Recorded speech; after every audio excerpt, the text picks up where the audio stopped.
ট্ৰাম্পৰ অনুৰোধ প্ৰত্যাহাৰ কৰিলে বন্ধু ৰাষ্ট্ৰ হৰমুজক লৈ ৭খন দেশৰ সৈতে কৰিছিল আলোচনা ট্ৰাম্পৰ কথাত কোনো আগ্ৰহী নহয় চীন ফ্ৰান্স দক্ষিণ কোৰিয়া জাপান আৰু অন্যান্য প্ৰভাৱিত দেশসমূহে নিজৰ নিজৰ যুদ্ধ জাহাজ পঠিয়াব পাৰে বুলি ট্ৰাম্পে আহ্বান জনাইছিল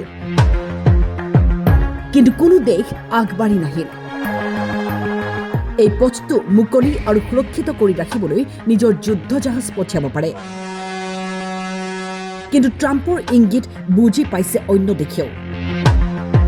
যাৰ বাবে এই যুদ্ধত জপিয়াবলৈ হয়তো বিচৰা নাই হৰমুজত কোনো ধৰণৰ অভিযানৰ কথা বিবেচনা কৰা নাই বুলি জাপান চৰকাৰৰ মন্তব্য জাপানৰ উপৰিও অষ্ট্ৰেলিয়া আৰু দক্ষিণ কোৰিয়াই স্পষ্টভাৱে নাকচ কৰে ট্ৰাম্পক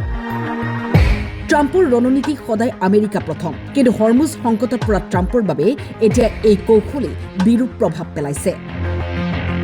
ব্ৰিটেইন ফ্ৰান্সৰ দৰে ইউৰোপীয় দেশসমূহেও এই যুদ্ধৰ পৰা বিৰত থকাৰ সিদ্ধান্ত লৈছে